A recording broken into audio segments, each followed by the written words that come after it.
दोस्तों मंगल ग्रह पे हमें आगे जाके बसना है, पर एग्जैक्टली किस जगह पे, इसका जवाब फाइनली खोज लिया गया है। ये जो बड़ी सी दरार आप इन तस्वीरों में देख रहे हैं ना, वही आगे जाके आपकी और मेरी जनरेशन का घर होने वाला है। पर इतने बड़े मंगल ग्रह में आखिर वैज्ञानिक इस जगह को क्यों फाइनलाइज कर रहे हैं? और पहले जब मार्स कॉलोनी के लिए पोल्स पर काम ऑलमोस्ट शुरू हो गया था, तो अब रिसर्चर्स ने ऐसा क्या देख लिया कि वो पोल्स पे इतना समय लगाने के बावजूद नहीं जाना चाहते? आज के इस वीडियो में हम इसी के ऊपर बात करने वाले हैं। तो हेलो गाइस, मैं हूं कौशिक और चलिए शुरू करते हैं एक और नए एपिसोड को।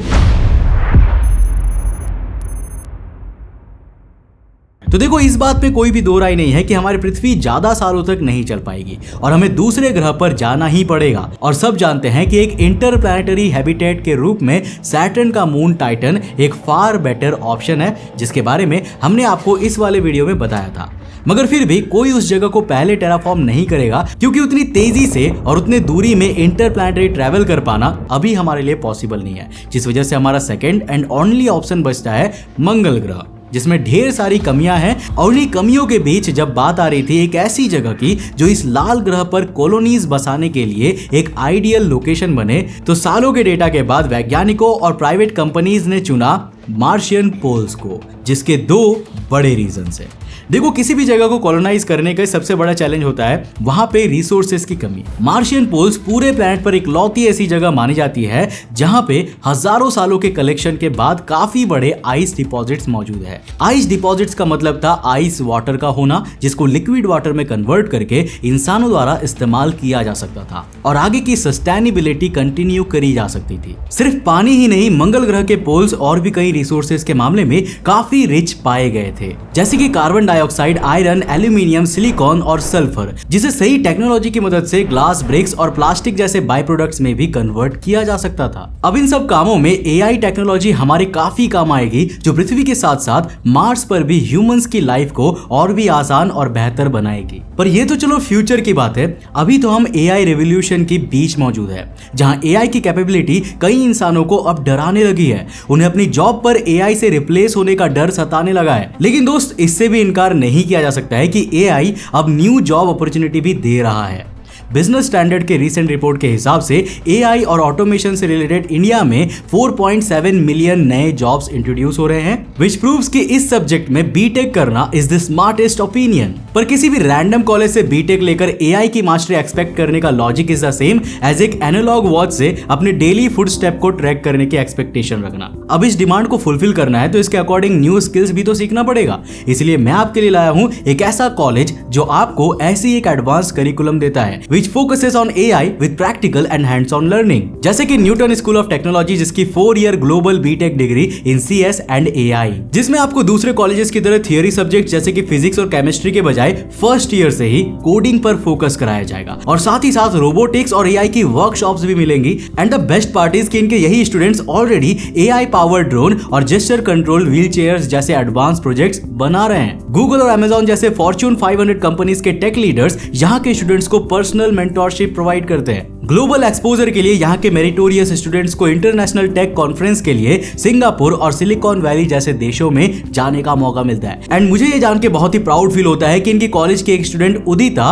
रिसेंटली 100% स्कॉलरशिप के साथ सिलेक्ट हुई to represent India at Wikimedia hackathon in Europe. अब ऐसे चेंजेस इन करिकुलम इंडिया के हर इंजीनियरिंग कॉलेज को जरूर लेना चाहिए, बट बाकी कॉलेजेस ये स्टेप्स जरूर देर से ले, लेकिन आप ये स्टेप अभी लो और यहाँ एडमिशन के लिए इनका ऑनलाइन एग्जाम एनसेट लिखो। This exam is on 11th and 15th June and the last date to register is 10th June. तो दोस्तों, जल्दी से इनकी वेबसाइट को चेकआउट करो और रजिस्टर करो, क्योंकि इसके स्कोर्स के बेसिस पर आपको 100% स्कॉलरशिप तक मिल सकती है। और अगर आपके पहचान में कोई इंजीनियरिंग करने जा रहा है तो ये इन्फॉर्मेशन जरूर शेयर करो। लिंक्स और डिटेल्स मैंने डिस्क्रिप्शन बॉक्स में डाल दी है, तो make sure you back this opportunity. Now coming back to the topic. अब देखो, ये तो हो गई रिसोर्सेज की बात, लेकिन अगर आप मार्शियन ज्योग्राफी के हिसाब से देखें ना, तो पोल्स इस प्लैनेट की सेफेस्ट हैबिटेबल प्लेस भी है। देखो, मार्स का एटमॉस्फेयर बहुत ज्यादा पतला है, बिल्कुल ना के बराबर ही मानो तो बेटर है, क्योंकि उसका होना ना होना एक ही बात है। जिस वजह से सूर्य से आने वाली जो कॉस्मिक रेडिएशन हमें तबाह कर सकती है,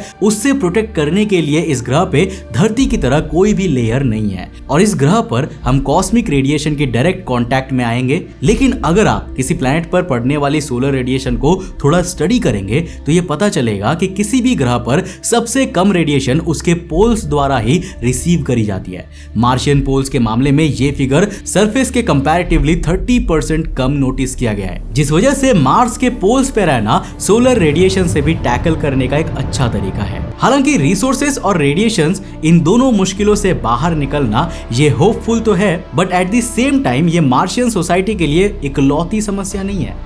मार्स में और भी बहुत सी दिक्कतें हैं, जैसे कि वहां पे मौजूद एक्सट्रीमली लो टेम्परेचर जो कई बार -153 डिग्री सेल्सियस तक भी पहुंच जाती है, जिसके अलावा वहां पे कॉमेट्स और माइक्रो एस्ट्रॉइड्स कोलिजन्स भी बहुत ही फ्रीक्वेंटली सरफेस पर आते रहते हैं, जिनसे प्रोटेक्शन पाना भी अपने आप में एक बड़ा चैलेंज रहता है। अब मार्स की ग्रेविटी को भी कैसे भूल सकते हैं, जो अर्थ के केवल 38% के बराबर है, जिसका मतलब कि एडिक्वेट प्रेशर का होना भी हमारे कांस्टेंट सर्वाइवल के लिए बहुत जरूरी है। ऐसी ही ढेर सारी जानी और अनजानी समस्याएं मंगल ग्रह को घेरे रहती है, जिस वजह से जब तक कि हमारा स्पेसक्राफ्ट फाइनल लॉन्च के लिए तैयार नहीं हो जाता, तब तक वैज्ञानिक ऑल्टरनेटिव लोकेशंस ढूंढते ही रहते हैं जहां पे कॉलोनीज को स्टार्ट किया जा सके, क्योंकि पहली कॉलोनी की लोकेशन ही आगे आने वाले मिशंस और इंसानी भविष्य की नींव को तय करेगा। एंड लुक्स लाइक कि वी फाउंड ए लोकेशन जो करंट क्राइटेरियाज को सॉल्व करते हुए नई प्रॉब्लम्स को भी सॉल्व करती है।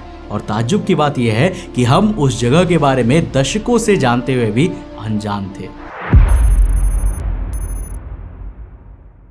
तो दोस्तों, इन तस्वीरों में आप मार्स के इक्वेटर के पास मौजूद जिस गहरी दरार को देख रहे हैं, वो असल में साल 1971 में मैरिनर 9 द्वारा डिस्कवर किए गए इंटरकनेक्टेड कैनियंस का एक नेटवर्क है, जिसे वैलेस मैरिनरीज के नाम से जाना जाता है। ये घाटी ईस्ट से वेस्ट की दिशा में करीब 4000 किलोमीटर तक फैली हुई है, जिसमें से कुछ जगहों की गहराई तो सरफेस लेवल से 9 किलोमीटर नीचे तक की है। नाउ जब तक कि ये सिर्फ कुछ कैनियंस का एक इंटरकनेक्टेड नेटवर्क था, तब तक इस जगह के बारे में कुछ खासा नहीं था। और आप भी सोच रहे होंगे कि आखिर ये घाटी उस जगह से बेटर कैसे हो सकती है जहां इतने सारे रिसोर्सेज के साथ रेडिएशन से प्रोटेक्शन भी मिल रहा है। मगर 55th lunar and planetary science conference में इस एरिया और इसके आसपास मौजूद एरियाज जैसे कि नॉक्टिस लेबिरिंथस और थार्सिस प्रोविंस का टोपोग्राफिक मैप प्रेजेंट किया गया। इस मैप को प्रिपेयर करने के लिए मल्टीपल स्पेसक्राफ्ट और मिशंस जैसे कि मैरिनर 9, वाइकिंग ऑर्बिटर 1 और 2, मार्स ग्लोबल सर्वेयर, ओडिसी,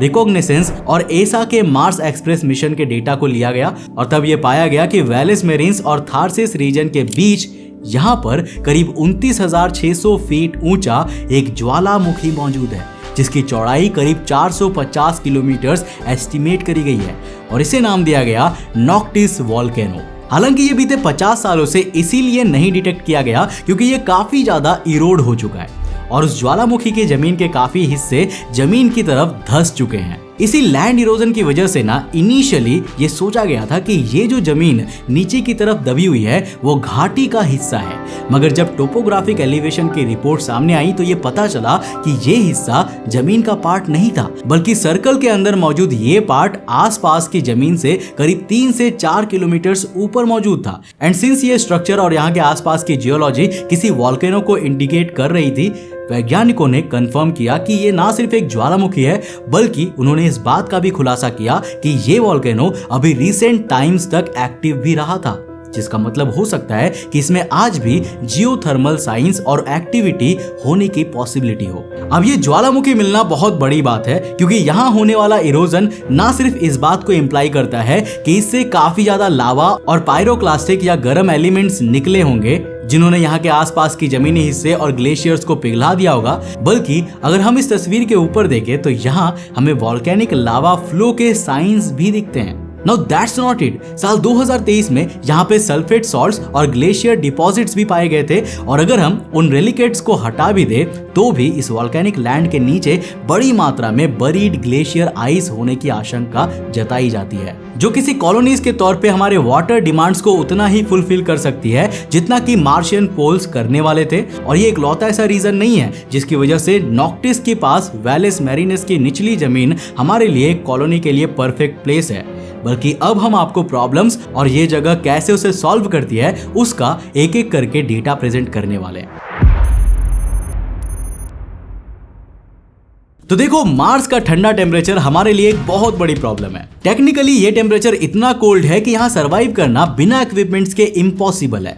लेकिन अगर हम इस वॉल्केनो और उसके आसपास करीब 5000 स्क्वायर किलोमीटर्स में फैले जियोथर्मल सिग्नेचर्स और हीट को यूटिलाइज करना सीख जाए ना, तो हम बहुत इजीली इस प्रॉब्लम को पूरी तरह खत्म कर सकते हैं। एटलीस्ट कुछ डिकेड्स तक तो हर हाल में कर सकते हैं, क्योंकि इस वॉल्केनो और आसपास मौजूद लावा का मैग्नीट्यूड काफी बड़ा है। फिर बात आती है रिसोर्सेज की, जिनमें सबसे इंपॉर्टेंट है पानी, जिसको लेकर साल 2023 में डिस्कवरी की गई थी कि यहाँ पे ऐसे सल्फेट सॉल्ट्स के डिपॉजिट एग्जिस्ट करते हैं जिनके नीचे बड़े बड़े ग्लेशियर्स मौजूद है, जिसका मतलब कि हम इन ग्लेशियर्स से लिक्विड वाटर एक्सट्रैक्ट करके अपनी रिसोर्सेज की रिक्वायरमेंट्स भी फुलफिल कर सकते हैं। अगर आप वैलिस मैरिनरीज के स्ट्रक्चर को देखेंगे तो वो भी हमारे लिए एक सेफ स्पॉट है, क्योंकि ये चारों तरफ से एलिवेटेड ग्राउंड से घिरे होने के कारण सोलर रेडिएशन और स्पेशली कॉमेट्स और एस्ट्रॉइड हमको उतनी आसानी से इफेक्ट नहीं कर पाएंगी जितनी आसानी से सरफेस लेवल पर कर पाते हैं, क्योंकि ये एलिवेटेड ग्राउंड मैक्सिमम ऑब्स्टेकल्स को हम तक आने से पहले ही ब्लॉक कर देंगे।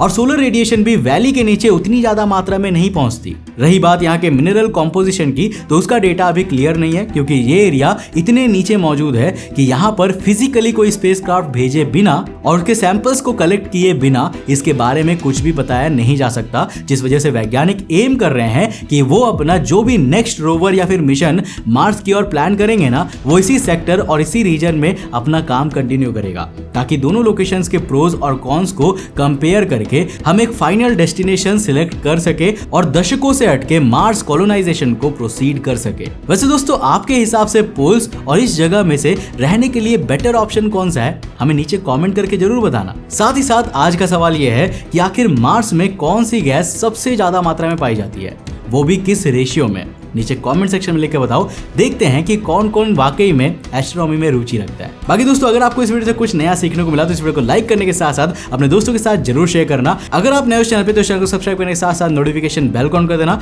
अगर आपको ये वीडियो पसंद आई है तो आपको ये वाली वीडियो भी डेफिनेटली पसंद आएगी, जिसमें हमने बात किया है कि आखिर क्यों सैटर्न का मून टाइटन हमारे सोलर सिस्टम में पृथ्वी के बाद रहने के लिए सबसे बेस्ट जगह है। आखिर वो कौन से रीजंस है और आखिर वो कौन से कारण है जिस कारण से हम यहाँ पर जा नहीं रहे हैं, टाइटन को टेराफॉर्म करने की हम बात नहीं कर रहे हैं, आखिर क्यों? यहाँ पर टैप करके जाकर देखो, बहुत इंटरेस्टिंग स्टोरी है। मैं मिलता हूँ आपको नेक्स्ट एपिसोड के साथ, तब तक के लिए बाय, जय हिंद।